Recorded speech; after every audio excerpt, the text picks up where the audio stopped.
ಸಂಯಮ ಯೋಗ ಚಾನೆಲ್ ವೀಕ್ಷಕರಿಗೆ ಸ್ವಾಗತ. ಜೂನ್ 21ರಂದು ನಾವು 11ನೇ ಅಂತಾರಾಷ್ಟ್ರೀಯ ಯೋಗ ದಿನಾಚರಣೆಯನ್ನು ಆಚರಣೆ ಮಾಡ್ತೀವಿ. ಅದರ ವಿಶೇಷತೆ ಬಗ್ಗೆ ನಾವು ನಮ್ಮ ಸಂಯಮ ಗುರುಗಳಿಂದ ತಿಳಿಯೋಣ. ನಮಸ್ತೆ ಗುರುಜಿ. ನಮಸ್ತೆ ಗುರುಜಿ, ಮೊದಲನೇದಾಗಿ ನಾವು ಜೂನ್ 21ರಂದು ಯಾಕೆ ಅಂತಾರಾಷ್ಟ್ರೀಯ ಯೋಗ ದಿನಾಚರಣೆಯನ್ನು ಆಚರಣೆ ಮಾಡ್ತೀವಿ? ಸಂಯಮ ಯೋಗ ಚಾನೆಲ್ ವೀಕ್ಷಕರಿಗೆ ನಾನು ಮತ್ತೊಮ್ಮೆ ಸ್ವಾಗತವನ್ನು ಬಯಸ್ತಾ ಈ ಒಂದು 11ನೆಯ ಅಂತಾರಾಷ್ಟ್ರೀಯ ಯೋಗ ದಿವಸದ ಬಗ್ಗೆ ತಿಳ್ಕೊಳ್ಳೋದಕ್ಕೆ ನಾವೆಲ್ಲ ಹೋಗ್ತಾ ಇರೋದ್ರಿಂದ ಅಂತಾರಾಷ್ಟ್ರೀಯ ಯೋಗದ ಶುಭಾಶಯಗಳನ್ನು ಮತ್ತೊಮ್ಮೆ ನಾನು ಕೋರ್ತಾ ಒಂದು ಒಳ್ಳೆಯ ಪ್ರಶ್ನೆಯನ್ನು ಕೇಳಿದ್ದಾರೆ. ಯಾಕೆ ಜೂನ್ 21 ಅಂತಾರಾಷ್ಟ್ರೀಯ ಯೋಗ ದಿನವನ್ನಾಗಿ ನಾವು ಆಚರಣೆ ಮಾಡ್ತಾ ಇದ್ದೀವಿ ಅಂತಕ್ಕಂಥದ್ದು ಅನೇಕ ಜನಗಳಿಗೆ ಈ ಬಗ್ಗೆ ಮಾಹಿತಿ ಇರೋದಿಲ್ಲ. ಈ ಜೂನ್ 21 ಇದೆಯಲ್ಲ, ಅತಿ ಹೆಚ್ಚಿನ ಉದ್ದವಾದ ಬಿಸಿಲನ್ನು ಹೊಂದಿರತಕ್ಕಂಥ ದಿವಸ. ಅಂದರೆ ಹಗಲು ಹೆಚ್ಚು ಈ ದಿವಸ ಇರುತ್ತೆ. ಸೂರ್ಯ ಈ ಉತ್ತರದಿಂದ ದಕ್ಷಿಣಕ್ಕೆ ಹೋಗ್ತಾನೆ, ಅದಕ್ಕೆ ಇದು ದಕ್ಷಿಣ ಒಂದು ದಿಕ್ಕಿಗೆ ಹೋಗ್ತಾ ಹೆಚ್ಚು ಪ್ರಕಾಶಮಾನವಾಗ್ತಾನೆ. ಹೈಯೆಸ್ಟ್ ಪೀಕ್ ರೇಂಜಲ್ಲಿ ಸೂರ್ಯ ಇರ್ತಾನೆ.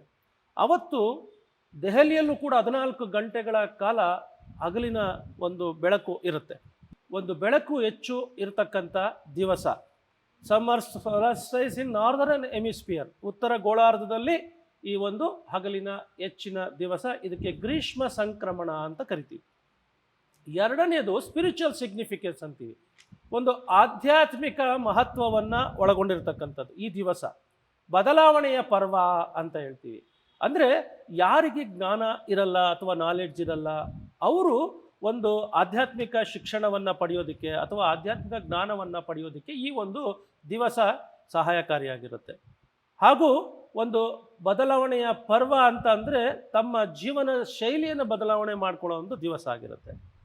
ಮೂರನೇದು, yoga helps to give connection with the humans with the nature. ಮನುಷ್ಯನ ಮತ್ತು ಪ್ರಕೃತಿಯ ಸಂಪರ್ಕವನ್ನು ತೋರಿಸ್ತಕ್ಕಂಥದ್ದು. ಅಂದರೆ ಮನುಷ್ಯನ ಜೊತೆ ಪ್ರಕೃತಿ ಹೇಗಿರುತ್ತೆ ಅಥವಾ ಪ್ರಕೃತಿ ಮನುಷ್ಯ ಹೇಗೆ ಹೊಂದಾಣಿಕೆಯಿಂದ ಇರಬೇಕು ಅನ್ನೋದನ್ನು ತಿಳಿಸ್ತಕ್ಕಂಥ ಒಂದು ದಿವಸ. ಹಾಗೆ ಗ್ಲೋಬಲ್ ಯೂನಿಟಿ ಅಂತೀವಿ.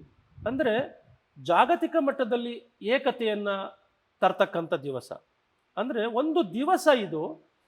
ಈ ಜೂನ್ 21 ಇಡೀ ವಿಶ್ವದಾದ್ಯಂತ ಒಂದು ಪ್ಲಾಟ್ಫಾರ್ಮ್ ಪ್ರೊವೈಡ್ ಮಾಡುತ್ತೆ ಟು ಕನೆಕ್ಟ್ ಈಚ್ ಅದರ್. ಮತ್ತೊಂದು ಏನಂತ ಅಂದರೆ ಸಿಂಬಾಲಿಸಮ್ ಅಂತೀವಿ. ಸಿಂಬಾಲಿಸಮ್ ಅಂದರೆ ಸಂಕೇತದ ದೃಷ್ಟಿ. ಸಂಕೇತದ ದೃಷ್ಟಿ ಏನಪ್ಪ ಅಂದರೆ ಇವತ್ತಿನ ದಿವಸ ಒಂದು ಜ್ಞಾನ, ಬೆಳಕು ಅಂದರೆ ಲೈಟ್, ನಾಲೆಡ್ಜ್, ಹಾಗೂ to understand the significance of yoga philosophy among all the religions, all the human kinds. Totally ಏನಪ್ಪ ಅಂತ ಅಂದರೆ ಇವತ್ತಿನ ದಿವಸ ಜೂನ್ 21 ಏನಿರುತ್ತಲ್ಲ, ಇದು it unites all the members of the nations. ಎಲ್ಲ ರಾಷ್ಟ್ರಗಳ ಎಲ್ಲ ಜನರನ್ನು ಒಂದುಗೂಡಿಸ್ತಕ್ಕಂಥದ್ದು. To understand, to know about the significance of yoga. ಯೋಗದ ಮಹತ್ವವನ್ನು ಅಳವಡಿಸ್ಕೊಳ್ಳೋದು, ಯೋಗದಿಂದ ತಮ್ಮ ದೈಹಿಕ ಮಾನಸಿಕ ಆರೋಗ್ಯವನ್ನು ಹೆಚ್ಚಿಸ್ಕೊಳ್ತಕ್ಕಂಥದ್ದು. ಅಂದರೆ ಫಾಸ್ಟರ್ ಆಫ್ ವೆಲ್ ಬೀಯಿಂಗ್ ಅಂತೀವಿ. ಜೊತೆಯಲ್ಲಿ to adapt the principles of yoga. It is a platform ಅಂತೀವಿ. ಈ ದಿವಸ ಒಂದು ಯೋಗ ಸಾಧಕರಿಗೆ ಒಂದು ಪ್ಲಾಟ್ಫಾರ್ಮ್ ಅಂತ ಕರಿತೀವಿ. ಅದರಿಂದ ಜೂನ್ 21 ಅತಿ ಹೆಚ್ಚಿನ ಬೆಳಕಿನ ದಿವಸ ಆಗಿರೋದ್ರಿಂದ ಇದನ್ನು ಎಲ್ಲ ವಿಶ್ವದಾದ್ಯಂತ ಒಂದು ಹಬ್ಬದ ರೀತಿಯಲ್ಲಿ ಸಂಭ್ರಮಣೆ ಮಾಡ್ತಾರೆ. ನೋಡಿದ್ರಲ್ಲ ವೀಕ್ಷಕರೇ, ಯಾಕೆ ನಾವು ಜೂನ್ 21ರಂದು ಅಂತಾರಾಷ್ಟ್ರೀಯ ಯೋಗ ದಿನ ಆಗಿ ಆಚರಿಸ್ತೀವಿ ಅಂತ. ಇವಾಗ ನಮ್ಮ ಎರಡನೇ ಪ್ರಶ್ನೆ ಗುರುಜಿ, ಅಂತಾರಾಷ್ಟ್ರೀಯ ಯೋಗ ದಿನದ ಇತಿಹಾಸ, ಅದರ ಉದ್ದೇಶ ಮತ್ತು ಯಾವ ರಾಷ್ಟ್ರಗಳು ಅದನ್ನು ಆಚರಿಸ್ತಾರಂತ ಹೇಳಿದ್ರೆ? ಯಾಕೆ ನಾವು ಯೋಗವನ್ನು ಅಂತಾರಾಷ್ಟ್ರೀಯ ಮಟ್ಟದಲ್ಲಿ ಆಚರಣೆ ಮಾಡಬೇಕು ಅಂತಕ್ಕಂಥದ್ದು ಹೇಗೆ ಹುಟ್ಟಿತು ಅಂತ ಒಂದು ಪ್ರಶ್ನೆ. ಜಾಗತಿಕ ಮಟ್ಟದಲ್ಲಿ ರಾಷ್ಟ್ರಗಳ ವಿರುದ್ಧ ರಾಷ್ಟ್ರಗಳು ಭಯೋತ್ಪಾದನೆ ಮತ್ತು ಒಂದಕ್ಕೆ ಒಂದು ದೇಶಕ್ಕೆ ಯುದ್ಧಗಳನ್ನು ಘೋಷಣೆ ಮಾಡಿಕೊಂಡು ಶಾಂತಿ ನೆಮ್ಮದಿ ಇಲ್ಲದಲೇ ಬಾಳ್ತಾ ಇರ್ತಕ್ಕಂಥದ್ದನ್ನು ನಾವೆಲ್ಲ ಬಹಳ ವರ್ಷಗಳಿಂದ ನೋಡ್ತಾ ಇದ್ವಿ. ಈ ಒಂದು ಚರ್ಚೆಯಲ್ಲಿ ನಾವು ಹೇಗೆ ಶಾಂತಿ ನೆಮ್ಮದಿಯನ್ನು ಪಡಿಬೋದು, ಯಾವ ವಿಜ್ಞಾನದಿಂದ ನಾವು ಅಥವಾ ಯಾವ ಒಂದು ವಿಜ್ಞಾನವನ್ನು ಅಳವಡಿಸಿಕೊಂಡ್ರೆ ಮನುಷ್ಯನಿಗೆ ಸಾಮರಸ್ಯ, ಶಾಂತಿ ಸಿಗುತ್ತೆ, ನೆಮ್ಮದಿ ಸಿಗುತ್ತೆ ಅಂತಕ್ಕಂಥದ್ದು ಚರ್ಚೆಯಲ್ಲಿ UNGA ಅಂದರೆ ಯುನೈಟೆಡ್ ನೇಷನ್ ಆಫ್ ಜನರಲ್ ಅಸೆಂಬ್ಲಿಯಲ್ಲಿ ಒಂದು ಸಾರಿ ಚರ್ಚೆ 69ನೆಯ ಅಧಿವೇಶನದಲ್ಲಿ ಭಾರತದ ಅಂದಿನ ಪ್ರಧಾನಮಂತ್ರಿಗಳು 27 ಸೆಪ್ಟೆಂಬರ್ 2014ರಂದು ಪ್ರಸ್ತಾವನೆಯನ್ನು ಮಂಡಿಸ್ತಾರೆ. ಅಂದರೆ ಯೋಗವನ್ನು ಅಂತಾರಾಷ್ಟ್ರೀಯ ದಿನವನ್ನಾಗಿ ಆಚರಣೆ ಮಾಡಬೇಕು ಅಂತ. ಸೊ ಅನೇಕ ರಾಷ್ಟ್ರಗಳು ಇದಕ್ಕೆ ಅನುಮೋದಿಸಿ 193 ರಾಷ್ಟ್ರಗಳು ಇದಕ್ಕೆ ಅನುಮೋದನೆ ನೀಡ್ತವೆ. ಜೊತೆಯಲ್ಲಿ 175 ರಾಷ್ಟ್ರಗಳು ಕೂಡ ಸಹ ಅನುಮೋದನೆ, ಅಂದರೆ ಅವರ ಸಹಕಾರದಿಂದ ಕೂಡ ಜೂನ್ 21 ನಾವು ಅಂತಾರಾಷ್ಟ್ರೀಯ ಯೋಗ ದಿನವನ್ನಾಗಿ ಆಚರಣೆ ಮಾಡಬೇಕು ಅಂತ ನಿರ್ಣಯವನ್ನು ಕೈಗೊಳ್ತಾರೆ. ಹಾಗಾಗಿ 2015ರಂದು ಜೂನ್ 21 ಪ್ರಥಮ ಅಂತಾರಾಷ್ಟ್ರೀಯ ಯೋಗ ದಿನವನ್ನು ಆಚರಣೆ ವಿಶ್ವದಾದ್ಯಂತ ನಾವು ಮಾಡ್ತೀವಿ. ಸೊ ಈ ಮೂಲ ಉದ್ದೇಶ ಏನಂತಂದರೆ ಎಲ್ಲ ಸಾರ್ವಜನಿಕರಲ್ಲಿ, ಎಲ್ಲ ರಾಷ್ಟ್ರಗಳಲ್ಲಿ ಶಾಂತಿ ನೆಮ್ಮದಿಯನ್ನು ಹೇಗೆ ಗಳಿಸ್ಬೋದು, ಹಾಗೆ ಯೋಗ ವಿಜ್ಞಾನದಿಂದ ಯೋಗ ತತ್ವಗಳನ್ನು ಅಳವಡಿಸಿಕೊಂಡು ಹೇಗೆ ಶಾಂತಿ ಸಾಮರಸ್ಯವನ್ನು ಪಡಿಬೋದು ಮತ್ತು ಜನಗಳಲ್ಲಿ ಇದರ ಬಗ್ಗೆ ಹೆಚ್ಚಿನ ಅರಿವನ್ನು ಮೂಡಿಸೋದಕ್ಕೆ ಈ ಒಂದು ಯೋಗ ಅಂತಾರಾಷ್ಟ್ರೀಯ ಮಟ್ಟದಲ್ಲಿ ನಾವು ಆಚರಣೆಯನ್ನು ಮಾಡ್ತಾ ಇದ್ದೀವಿ. ಗುರುಜಿ, ಮೊದಲನೇ ಅಂತಾರಾಷ್ಟ್ರೀಯ ಯೋಗ ದಿನ ಅದರ ಘೋಷಣೆ ಏನಾಗಿತ್ತು, ಅದರ ಮಹತ್ವ ಏನು? ಬಹಳ ಉತ್ತಮವಾದ ಪ್ರಶ್ನೆ. ಪ್ರಥಮ ಅಂತಾರಾಷ್ಟ್ರೀಯ ಯೋಗ ದಿನ 2015 ಜೂನ್ 21ರಲ್ಲಿ ಪ್ರಾರಂಭ ಆಯಿತು. ಅಂದಿನ ದಿನದ ಒಂದು ಧ್ಯೇಯ ಉದ್ದೇಶ, ಈ ಅಂತಾರಾಷ್ಟ್ರೀಯ ಯೋಗ ದಿವಸದ ಘೋಷಣೆ ಏನಿತ್ತು ಅಂದರೆ ಸಾಮರಸ್ಯ ಮತ್ತು ಶಾಂತಿಗಾಗಿ ಯೋಗ, ಯೋಗ for harmony and piece.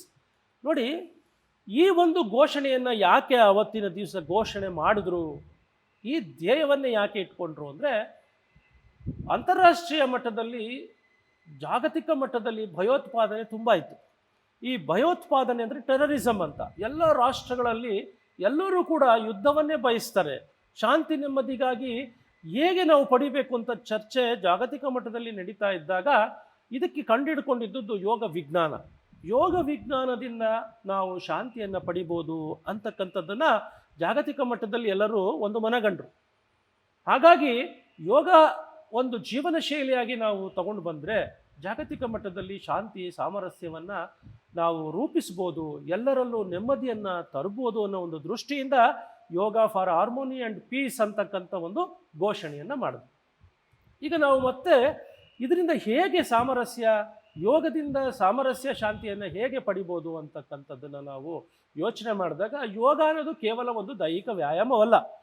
Yoga is not just a physical exercise.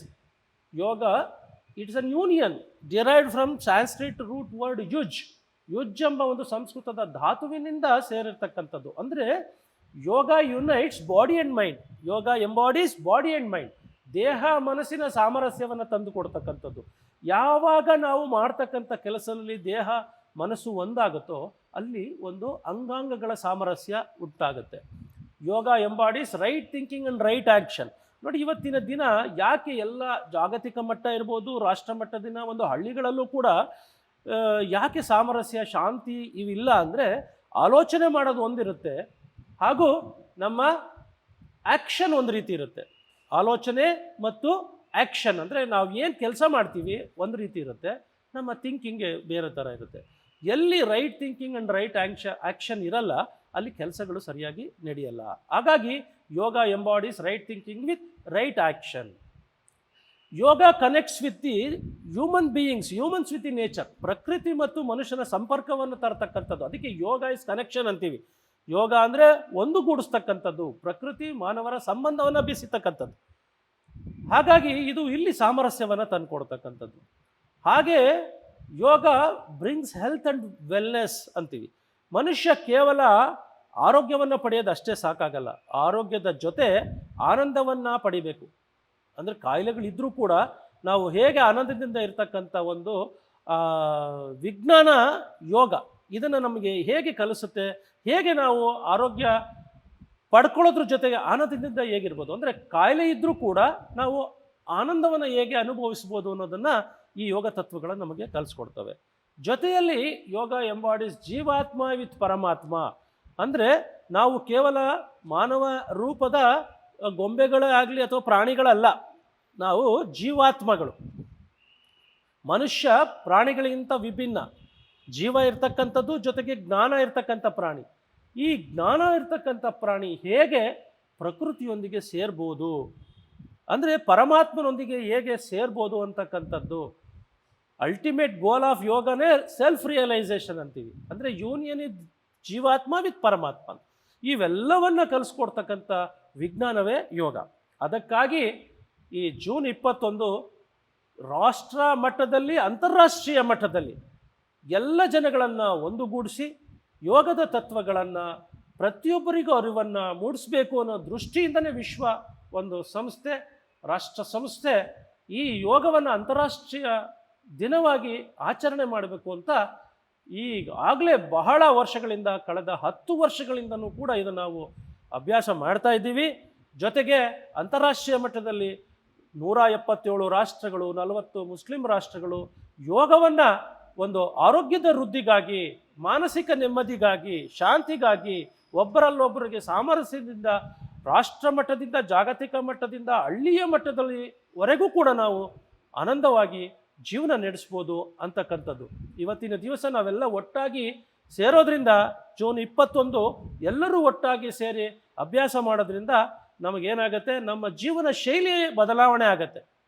ಹಾಗಾಗಿ just it is not the way of life, it helps to change our one's own life style. ಹಾಗಾಗಿ ಈ ಯೋಗ ಅಂತಕ್ಕಂಥದ್ದು ಇವತ್ತು ಅಂತಾರಾಷ್ಟ್ರೀಯ ಮಟ್ಟದಲ್ಲಿ, ಜಾಗತಿಕ ಮಟ್ಟದಲ್ಲಿ ಹೆಚ್ಚು ಪ್ರಶಸ್ತಿಯನ್ನು ಪಡೆದು ಹೆಚ್ಚು ಜನಮನ್ನಣೆಯನ್ನು ಪಡೆದಿರ್ತಕ್ಕಂಥ ವಿಜ್ಞಾನ. ಪ್ರತಿಯೊಬ್ಬರೂ ಈ ಜೀವನ ಶೈಲಿಯನ್ನು ಅಳವಡಿಸ್ಕೊಂಡು ತಮ್ಮ ಜೀವನದ ಒಂದೊಂದು ಅಂಗಾಂಗಗಳ, ಒಂದು ಶರೀರದ ಪ್ರತಿಯೊಂದು ಅಂಗಾಂಗಗಳ ಸಾಮರಸ್ಯವನ್ನು ಪಡೆದು, ಜೊತೆಗೆ ಶಾಂತಿಯನ್ನು ಪಡೆದು ಜೀವನ ನಡೆಸಬೇಕು ಅಂತಕ್ಕಂಥ ಉದ್ದೇಶದಿಂದ ಈ ಒಂದು ಅಂತಾರಾಷ್ಟ್ರೀಯ ಯೋಗ ದಿನ, ಪ್ರಥಮ ಅಂತಾರಾಷ್ಟ್ರೀಯ ಯೋಗ ದಿವಸದ ಮೂಲ ಉದ್ದೇಶ ಯೋಗ ಫಾರ್ ಹಾರ್ಮೋನಿ ಆ್ಯಂಡ್ ಪೀಸ್, ಸಾಮರಸ್ಯ ಮತ್ತು ಶಾಂತಿಯನ್ನು ಪಡೆಯೋದಕ್ಕೋಸ್ಕರ ಈ ಒಂದು ಧ್ಯೇಯ ಉದ್ದೇಶವನ್ನು ಅಂದಿನ ದಿನ ನಮ್ಮ ಈ ಅಂತಾರಾಷ್ಟ್ರೀಯ ಯೋಗ ದಿನದಂದು ನಾವೆಲ್ಲರೂ ಆಚರಣೆ ಮಾಡಿ ಅದರ ಪ್ರಯೋಜನವನ್ನು ಪಡೆದಿದ್ದೀವಿ. ನೋಡಿದ್ರಲ್ಲ ವೀಕ್ಷಕರೇ, ಅಂತಾರಾಷ್ಟ್ರೀಯ ಯೋಗ ದಿನದ ಬಗ್ಗೆ ನಮ್ಮ ಗುರುಜಿಗಳು ಎಷ್ಟು ಚೆನ್ನಾಗಿ ನಮ್ಮ ವಿಶೇಷತೆಗಳನ್ನು ಹೇಳಿಕೊಟ್ರು. ಧನ್ಯವಾದಗಳು ಗುರುಜಿ. ಇಂದಿನ ಸಂಚಿಕೆಯಲ್ಲಿ ನಾವು ಪ್ರಥಮ ಅಂತಾರಾಷ್ಟ್ರೀಯ ಯೋಗ ದಿನದ ವಿಶೇಷತೆಗಳನ್ನು ತಿಳ್ಕೊಂಡ್ವಿ. ನಾಳಿನ ಸಂಚಿಕೆಯಲ್ಲಿ ನಾವು 2ನೇ ಅಂತಾರಾಷ್ಟ್ರೀಯ ಯೋಗ ದಿನದ ವಿಶೇಷತೆಗಳನ್ನು ತಿಳಿಯೋಣ. ಧನ್ಯವಾದಗಳು. ಎಲ್ರಿಗೂ ನಮಸ್ಕಾರ.